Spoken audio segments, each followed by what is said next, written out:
Okay people, today let's take a quick look at the Spin Master PlayStation Shapes Collection Last of Us Joel and Ellie. And I know, this is coming in way late. But this is serving two purposes, maybe three. One, I haven't messed with any of the Spin Master PlayStation figures yet. I was tempted by a couple of them. I've played God of War and Ghosts of Tsushima, and a little bit of Last of Us. But I was happy to pass on by until Mogan01 Customs on Instagram suggested that these may be good bases for Logan and Lara. That was all the excuse I needed to finally give one of these a test drive. Again, I know this came out months ago, but it's new to me. I'm already seeing a couple things that I think may be funky, but I haven't laid hands upon them. The goal is in mind. If I like them as Joel and Ellie, hey, they'll go in the collection like that.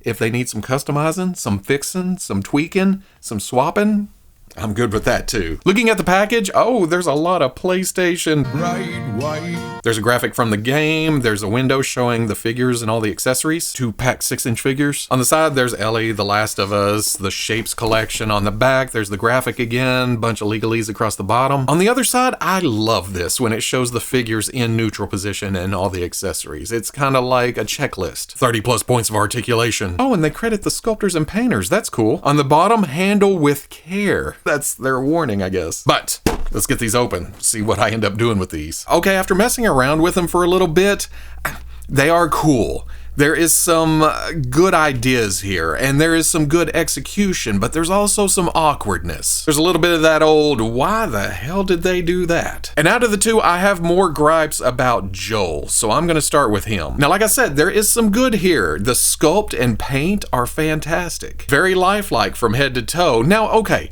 there is kind of that sophomore feeling to some of the details, like the eyes. It's a little too black for the eyelashes, put some eyeballs in. And there is a little sheen to the plastic, but there's also a dirtiness, almost a lifelike factor to the flesh and the hair. There's some gray poking through with some dry brush on top, a scar on the bridge of the nose, little flesh tone creeping down onto the mustache right there, making it look odd. It looks good on this side. You go to this side and not so much. I may have to break out the paints here in a minute. The sculpt of the shirt and the paint is very, very nice. You have the pockets, you have the wrinkles, you have the way it's pulled up onto the arm, the way it's untucked, unkempt. It's the apocalypse. The subtle plaid paint isn't noticeable right off the bat. You know there's a detail to the shirt, and then you think, oh, okay, yeah, that is cool. Look at that. Same thing with the legs, the jeans. They look very natural. They lay comfortably. Bunched up down around the boots with the light blue dry brush on the highlights, make it look more denim-like. And some nice details to those boots down there. Got the laces painted black. The sole is a dark gray, the brown. There's also a little bit of grunge to the arms, like he's been out and about. Oh, and then there's this watch on the left arm with some nice little tiny detail to it. So first glance, first impression,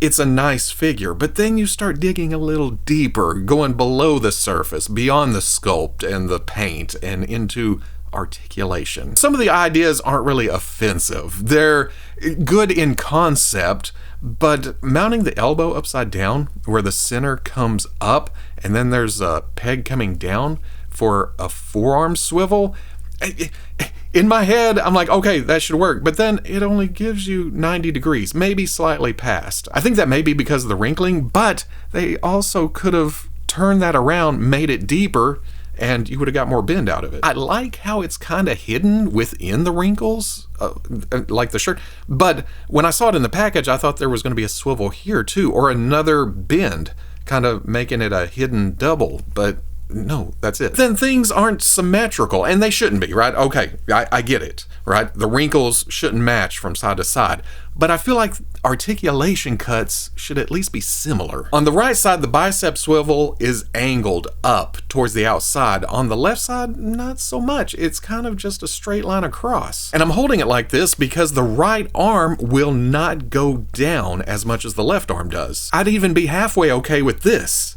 But knowing that this side can go down, that just kind of pisses me off even more. Anyway, the neck has a dumbbell at the top, a ball at the bottom, so there's a lot of good range there. So yes, positive. Below the waist, one thing that gets me is there's not a lot of ankle forward and back. You got to kind of force it up into the pants leg. So it does give movement, but then the detents that are there, the little clicks in between, they don't really match up side to side. So when you go to stand them, you have this kind of teeter-totter action that you have to play with to get standing straight up. It's not going to fall over. It still doesn't match up. Well, okay, now you're solid, aren't you? I saved this one for last, though, because I kind of feel like that was completely unnecessary, this cut right here. That's a dumbbell joint in the middle. So it goes forward, it comes back, it tilts, it rotates. Then it has that movement at the waist too, with some tilts, some forward and back. Now it is kind of hindered with this rubber piece coming down over it, so I can see why they wanted to leave this exposed. They wanted the maximum movement. But the upper half is a rubber overlay. The bottom half is a rubber overlay. Why not just make the whole thing a solid one-piece rubber overlay? Again, I understand the decision completely, but man, I wish it was a little bit more...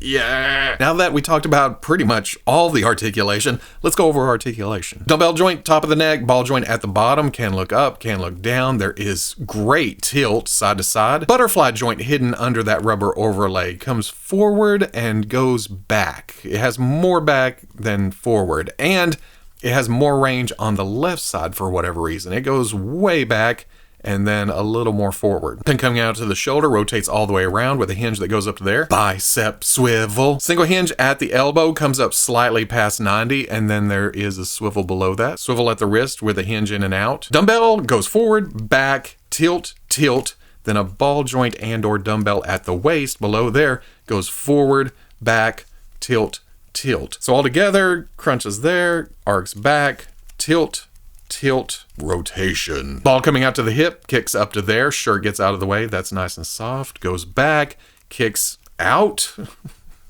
That's better than Spider-Man's. Look, it goes past 90. That's because the cut is exposed if the shirt wasn't hiding it. So they knew that would be over it. Go for it. Swivel at the thigh, double knee, can kick his own ass.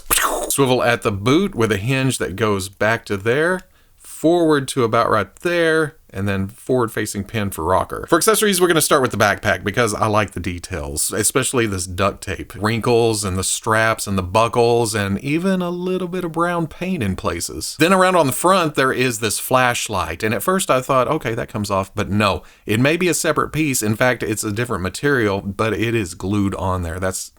It could come off, but I'm going to leave it on there. To install that, you just pull Joel's arms back and then put the pack on the back, because it's a backpack. In the package, Joel has 2 fists. There is a right trigger finger hand, a right grip hand, and then a right smaller grip hand, along with a left hold the weight of the weapon and a left grip. And there is an up and down hinge on a weapon wielding hand. For shooting, there is a small revolver, just some black paint, some silver. I've noticed the fingers are not the softest, but you do some pushing, you do some twisting. I said some twisting, get in there, trigger finger. That works pretty damn good. Then there's also this shotgun, and I like the sculpt here and the browns, but the gray seems a little dull, a little plastic, a little toy-like. And this is the best way to have the shotgun. Well, I guess you could come out a little bit if you want to do a shooting pose, kind of like that. Oh yeah, okay, that looks pretty good. This isn't terrible, but the elbow doesn't bend enough to bring the stock up to the shoulder, so that's as close as you can get. Oh wait, the other hand's a trigger finger hand too, and I think that one's for the pistol because the shotgun needs that extra room. Then there's the machete, same brown, same silver color. I'm gonna use this in the left grip hand, just because. But if you're wanting to store the extra weapons, there's also these hoops on the side of the backpack, and I've been kind of doing this, bringing this one up from the bottom. That way you can hang. And the shotgun, you gotta kind of fiddle with to get over the loop. It's a tight fit, but once you get to the trigger guard, it stays in place. Have everything stored except for the hands. Getting to Ellie, like I said, I have less gripes here because they went for a more traditional articulation scheme, except for the torso. We'll get to that. As always, we're gonna start off with sculpt and paint. And in that department, again, the sculptor is very good at clothing. There's layers going on, there's wrinkles. I mean, yes, it's jeans, again with that same bunchiness down around the ankles and the light blue dry brush. Arms are very thin, but you can see where the elbows bend. There are wrinkles there and then bunched down around the wrist. Shirt laying down over the pants. Well, I guess I should say shirts. I forgot about the gray long sleeve. But again, with those wrinkles coming around, it's very shirt-like. And then a nice tampo on the chest. Looks worn, again, we're past the end times. Up at the head, I feel like they did a better job with the eyes for Ellie. Or maybe it seems more natural because her eyelashes should be fuller. But then there's the eyebrows, the lip color, the kind of rosiness to the cheeks. There's not just flat flesh tone. There's some layers to it. Got a ponytail with some hair hanging down in front of the ears, and then the brown dry brush bringing out the sculpt. Oh, I like the gray sweatshirt poking up here at the collar, just giving it that layer look, giving it some extra detail. I'm super impressed with the shoes though. There's the sculpt, you got the laces, you have the sole coming up and around, but this yellow tint they put on the white and then this dirtiness, it just feels very worn, like she's been wearing these for a long time. For engineering, like I mentioned, it's more traditional in most of the places. Like the elbows are hinge and swivel, but look at the range here. Now, yes, it's a thin arm. There's not near as much to get in the way as Joel, but again, it's just a hinge coming down and then a swivel above it. And there, they got this. They also added a swivel here where the sleeves meet, and it's kind of unnecessary, especially with the elbow rotating down here, that you're just rotating a cylinder.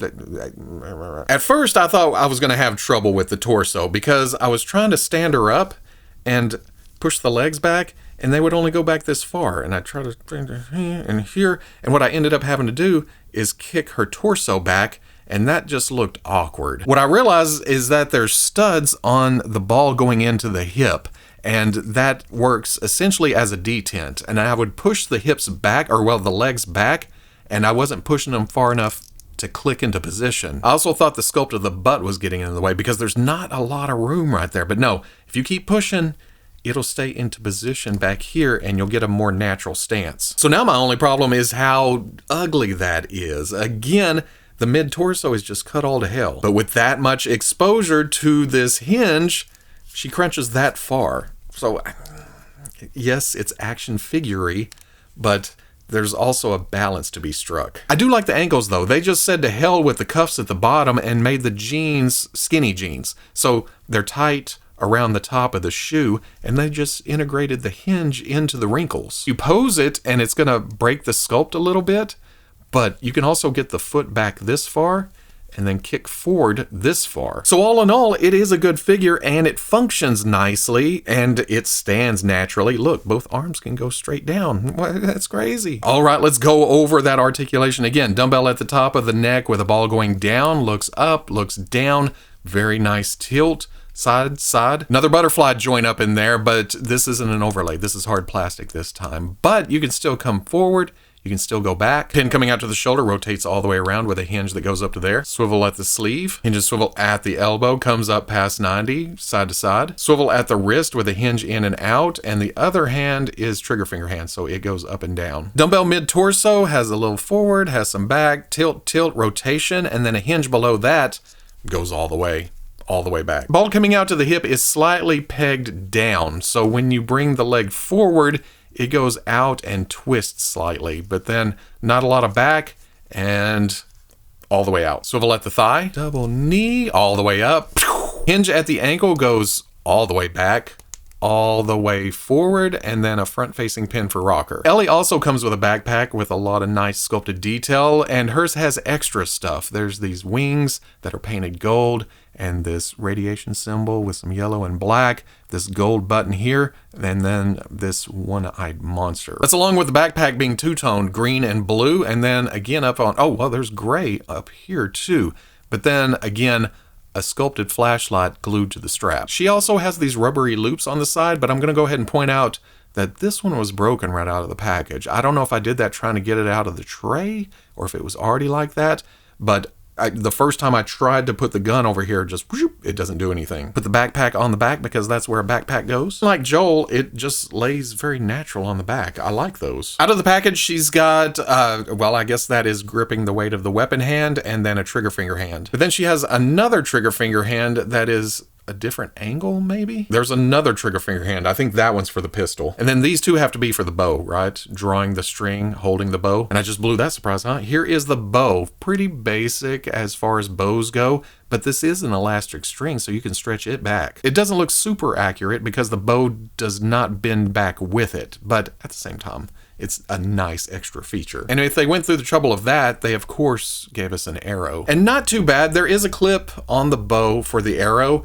and then it does notch between her fingers, and then you put the drawstring behind that. The bow does go in the loop, and then there is a small opening in the backpack that I've seen people shoving the arrow down into, so there's storage for those. There's this small pistol, again, the browns, the silvers, fits nicely into this trigger finger hand. There's also this rifle, the browns, the silvers, and I'm not quite sure which trigger finger hand I'm supposed to use. There's still this one, which feels right, but see the thumb being all funky? It does it on both hands. But she looks good standing there holding it, and I would put it back here, but again, loop's broke, so it won't hold it. And then finally, there's the switchblade. Kind of wish there was a place to store this and the pistols. There's not really anywhere to put either of the pistols on either of the figures. Size-wise, Joel stands at about 6 inches even, and Ellie stands at about 5 1/8 inches tall, which is fairly faithful 1/12 scale. It's smaller than Marvel Legends, which runs larger, but kind of in line with Hasbro Star Wars Black Series. Not as in line with the Marvel Legends MCU or movie characters, but it's still fudgeable if I put those by themselves. Because what I'm using for Logan right now is the Medicom Mafex Dark Knight Trilogy Scarecrow with a custom Logan head from Mike Lorenzo. Then here's the Star Wars Black Series Skeleton Crew Fern, just to give you an idea of younger female sizes. This head does pop off, and we'll take this from here and put this here. It's not perfect, it's not exact to any appearance, but I can see Logan wearing this off in the woods or something. Then I just need a younger Laura head for this figure, and I'd be okay with that. I'd be pretty happy with that, actually, now that I'm looking. So at the end of the day, not great, but not bad. It almost feels like Spin Master jumped off into the deep end of the pool. And they nailed a lot of things. Like I said, the sculpt and the paints are great. And, well, on Ellie, like 89% of the articulation is good. But then on Joel, it's like more, 66.5%? I may go higher, maybe 71%. I think these are gonna be my Logan and Laura. I definitely need to get on eBay and figure out a young Laura head, because I'm already working on an older Laura, probably just in time for Hasbro to announce one, because they have to get to those other characters at some point, right? Come on. I will say that there's quite a size difference between Joel's hands and Logan's hands, so it's not a simple matter of just swapping those out. I'm gonna have to take the claws, maybe put them on over here, but that's some Playday stuff. That's for a later time. As far as these go, like I said, they're not bad. Okay, they're not terrible, but they're also not great. They're just okay for the most part. They're passable if you want a fairly affordable Joel and Ellie from The Last of Us. These would be okay on the shelf. Pretty okay. That's as far as I'll go.